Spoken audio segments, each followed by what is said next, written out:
Pozdravljeni! Teden je znova naokrog in prišel je čas za naš običajni komentar novic.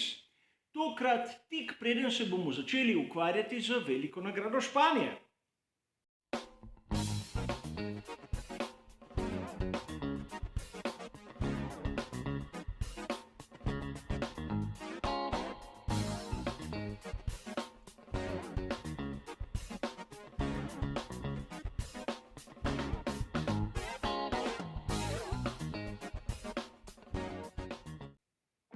Tudi tokrat, kot običajno, 4 različni sklopi novic, kjer bom skušal dati svoj oseben poudarek novicam, ki niso dobile dovolj pozornosti ali ki rabijo dodaten komentar. In kot običajno, kolikor vas zanima, kaj piše v izvirniku, ki ga navajamo ob vsakem sklopu, dobite vse bližnjice v opisu. A da ne bomo kot običajno predolgi, začnimo s prvim sklopom, ki bo danes izjemno zanimiv.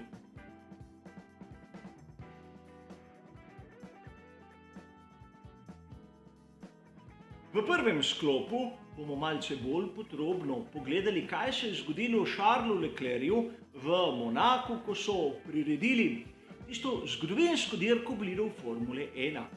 Charles ni tekmoval, ampak je imel nekaj demonstracijskih krogov.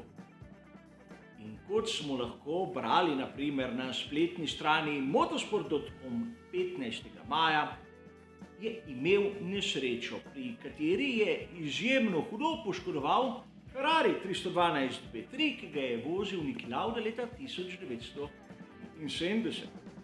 Na prvi pogled se bo lahko zdelo marsikomu izmed vas, da poškodbe niso hude, ampak gre za skoraj 50 let star bolid, ki pač nima na razpolago vseh rezervnih delov. Seveda, zadeva je popravljiva, smo videli tudi lani, ko je Jean Alesi na zgodovinski dirki prav tako poškodoval Ferrari 312 B3. Ampak brez skrbi, gre za drugo šasijo. Vidimo lahko po nalepkah, ki so prisotne na bolidu Alesija. To so tiste nalepke, ki jih prilepijo, ko je na primer bolid prisoten v Goodwoodu in na bolidu, ki ga je vozil Leclerc, tega ni. A zanimiv je vzrok. Kolikor pogledamo fotografije, ki so dostopne, bomo videli, da je Charlesu Leclercu dobesedno razgnalo zadnjo zavorno ploščico. In sedaj o vzrokih, zakaj je do te nesreče prišlo, pač lahko razpravljamo, ampak ne bomo prišli do konca. Dejstvo je, da mnogi navdušenci so začeli na ubogega Charlesa Leclerca usmerjati razne žaljivke. To smo lahko prebrali na primer na italijanski verziji spletne strani motorsport.com 18. maja. Kako bo to vplivalo na prihajajočo veliko nagrado Monaka, ne vem. Dejstvo pa je, kolikor pogledamo rezultate Charlesa Leclerca na tej progi skozi njegovo profesionalno kariero, bomo opazili nekaj. Zaenkrat še ni končal dirke. Upam, da mu bo tokrat uspelo, in to v Formuli 1. Oni pravi, oni so dobri.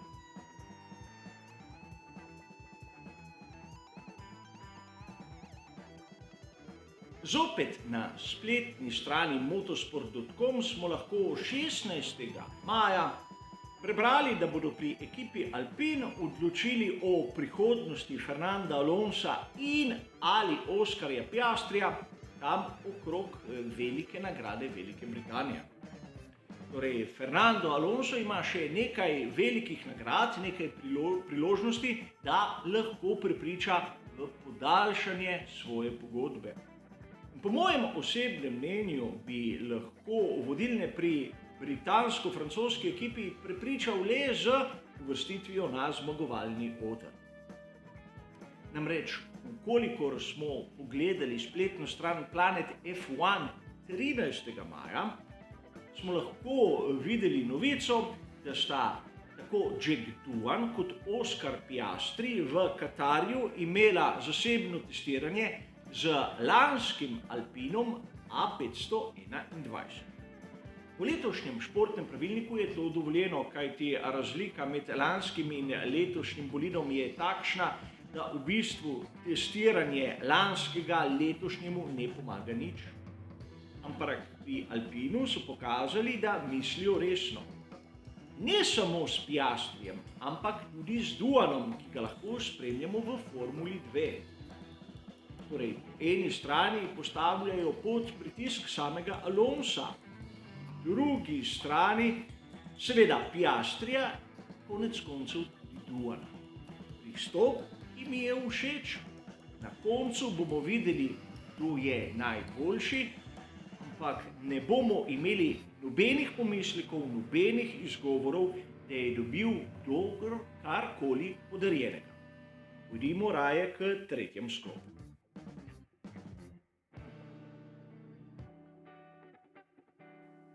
Verjetno se marsikdo izmed vas spomni novice iz približno meseca nazaj, ko smo razpravljali, da je bila FIA tista, ki ni glasovala za to, da bi v prihodnosti videli več sprintov.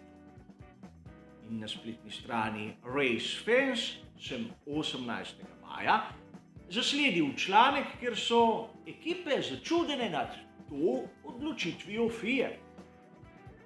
Ampak meni osebno se mi zdi ta odločitev precej logična. A da bi razumeli, zakaj gre, moramo iti lepo po vrsti. Namreč pri organizatorju svetovnega prvenstva Formule 1 pri Liberty Media so seveda za povečanje sprintov. V ozadju so bogati pokrovitelji, ki bi več sprintov več plačali. Tudi ekipe Formule 1 načeloma niso proti sprintu, kolikor je ta ustrezno plačan. In letos bomo videli samo 3 sprinte namesto obljubljenih 6. Ekipe niso dobile skupnega jezika o nagradah, seveda z Liberty Media. Zakaj je tu kar naenkrat FIA proti? Vidimo, da pod novim vodstvom je tudi nov pristop, ker se Mednarodna avtomobilistična zveza dobesedno ne pusti izsiljevati, vsaj taka je moja interpretacija. In to lahko govorimo tudi v luči tistih po svoje malce čudnih pregledov, kar se tiče nakita in negorljivega spodnjega perila pri voznikih. FIA hoče pokazati, da z njo se lahko pogovarjamo, ampak ne smemo je izsiljevati. In videli smo v preteklosti, da so ekipe Formule 1 mnogokrat dobesedno izsiljevale. In tu naprimer bi lahko govorili tudi o Red Bullu in vsem tistem, kar so dosegli pri zamrznitvi razvoja pogonskih sklopov. A to je že druga zgodba. V tej luči je pač odločitev FIA logična. Nočete imeti sprintov, pač ne boste jih imeli. A ne se mi izgovarjati, da boste imeli sedaj manj denarja. Vsaj tako razumem tisto smernico, ki jo je nekako podal Vince Sullivan. Pojdimo k zadnjemu sklopu.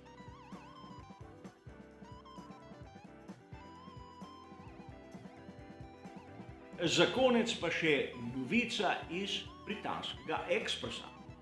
17. maja smo lahko prebrali izjavo Marka Priestleya, bivšega mehanika ekipe McLaren in znane osebnosti iz sveta avtomobilizma. Naslov bi vas lahko tudi malce zavedal. Namreč Mark Priestley je povedal, da inženirji v sezoni 2007 so se dobesedno borili med seboj, da bi bili razporejeni na bolid Fernanda Alonsa in ne na onega, ki ga je imel kot novinec Lewis Hamilton. Mnogi bi lahko na prvi pogled začeli misliti, da Lewis Hamilton ni bil priljubljen. Mark Priestley tega ni povedal. Tako nam nekako da misliti samo naslov. Povedal je, da Fernando Alonso je bil takrat ena izmed največjih zvezd Formule 1. Lewis Hamilton novinec, praktično nihče. In zaradi tega so hoteli biti vsi razporejeni na bolid Fernanda Alonsa in ne Lewisa Hamiltona, ker so hoteli biti praktično na istem vozu z onim najboljšim. Vsaj tako so si mislili.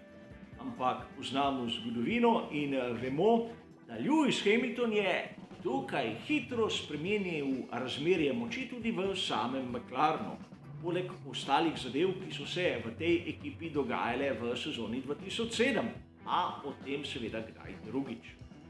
A zopet lep primer, kako nas lahko samo naslov začne napeljevati na nekaj, kar v resnici nihče ni rekel, kar tudi konec koncev ni bilo res. Tokrat za komentar novic bo to vse. Hvala za vašo pozornost ter seveda nasvidenje.